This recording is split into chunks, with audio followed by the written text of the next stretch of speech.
اعوذ باللہ من الشیطان الرجیم بسم اللہ الرحمن الرحیم۔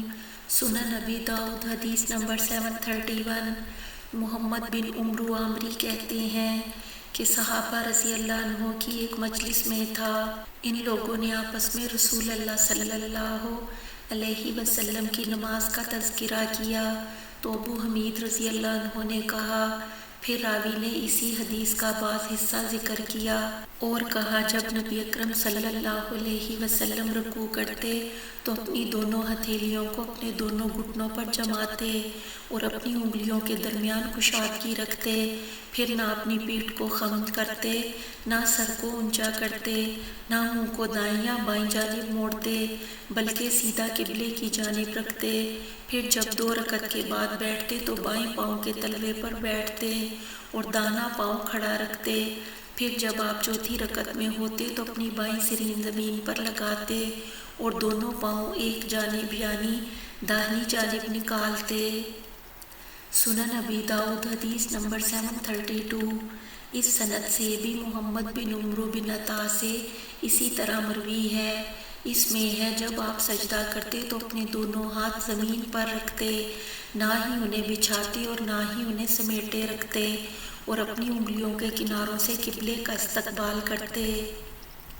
سنن ابی داؤد حدیث نمبر 733۔ عباس بن سہل سعدی یا عیاش بن سہل سعدی کہتے ہیں کہ وہ ایک مجلس میں تھے جس میں ان کے والد بھی تھے، اور وہ نبی اکرم صلی اللہ علیہ وسلم کے اصحاب میں سے تھے۔ مجلس میں ابو ہریرہ، ابو حمید سعدی اور ابو اسید رضی اللہ عنہ بھی تھے۔ پھر انہوں نے یہی حدیث کچھ کمی و زیادتی کے ساتھ روایت کی۔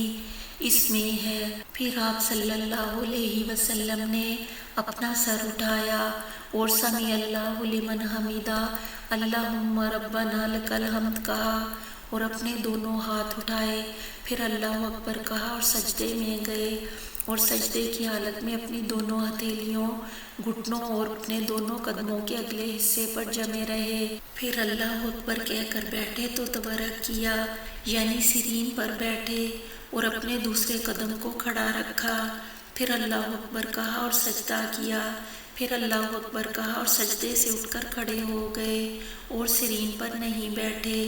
پھر راوی عباس رضی اللہ عنہ نے آخر تک حدیث بیان کی اور کہا، پھر آپ دونوں رکعتوں کے بعد بیٹھے، یہاں تک کہ جب تیسری رکعت کے لیے اٹھنے کا قصد کیا تو اللہ اکبر کہتے ہوئے کھڑے ہو گئے، پھر بعد والی دونوں رکعتیں ادا کیں، اور راوی نے تشہد میں تورک کا ذکر نہیں کیا۔ سنن ابی داؤد حدیث نمبر 734۔ عباس بن سہل بیان کرتے ہیں کہ ابو حمید، ابو اسید، سہل بن سعد اور محمد بن مسلمہ رضی اللہ عنہ اکٹھے ہوئے اور آپس میں رسول اللہ صلی اللہ علیہ وسلم کی نماز کا تذکرہ کیا تو ابو حمید نے کہا، میں رسول اللہ صلی اللہ علیہ وسلم کی نماز تم لوگوں سے زیادہ جانتا ہوں۔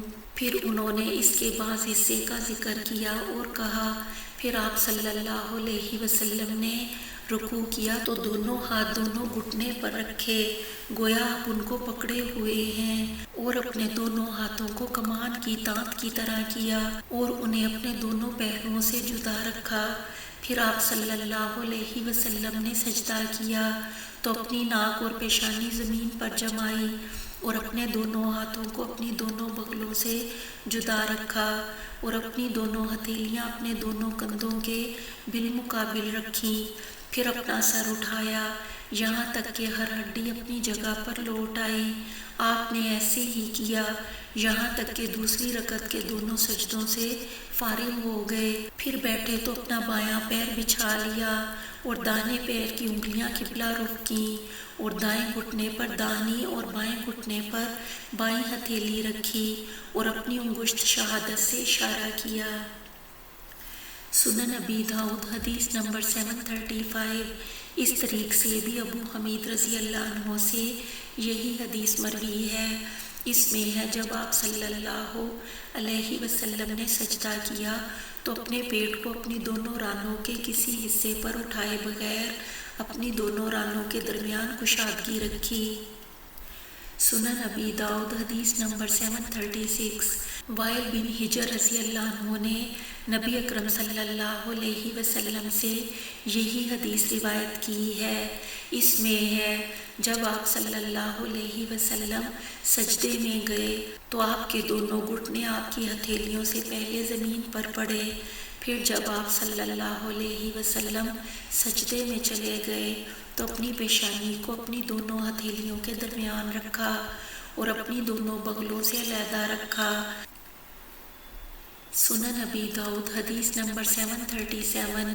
وائل بن حجر رضی اللہ عنہ کہتے ہیں کہ میں نے رسول اللہ صلی اللہ علیہ وسلم کو دیکھا کہ آپ نماز میں اپنے دونوں انگوٹھے اپنے دونوں کانوں کی لو تک اٹھاتے۔ سنن ابی داؤد حدیث نمبر 738۔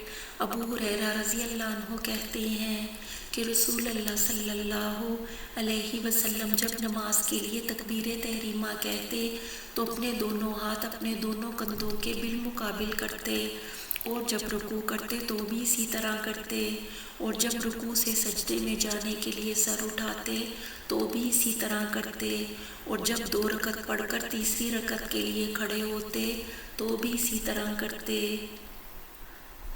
سنن ابی داؤد حدیث نمبر 739۔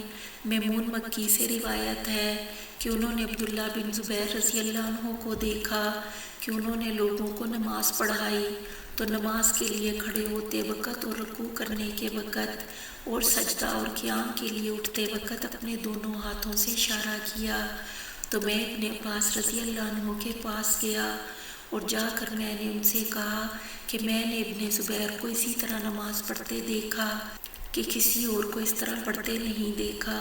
پھر میں نے ان سے اس اشارے کا ذکر کیا تو انہوں نے کہا اگر تم رسول اللہ صلی اللہ علیہ وسلم کی نماز کو دیکھنا چاہتے ہو تو عبداللہ بن زبیر کی نماز کی پیروی کرو۔ سنن ابی داؤد حدیث نمبر 740۔ نظر بن کثیر بیان کرتے ہیں کہ عبداللہ بن طاؤس نے مسجد خیف میں میرے بغل میں نماز پڑھی۔ جب آپ نے پہلا سجدہ کیا اور اس سے اپنا سر اٹھایا تو اپنے چہرے کے بالمقابل انہوں نے اپنے دونوں ہاتھ اٹھائے تو مجھے یہ عجیب سا لگا، چنانچہ میں نے وحید بن خالد سے اس کا تذکرہ کیا تو وحید نے عبداللہ بن طاؤس سے کہا آپ ایک ایسا کام کر رہے ہیں جسے میں نے کسی کو کرتے ہوئے نہیں دیکھا۔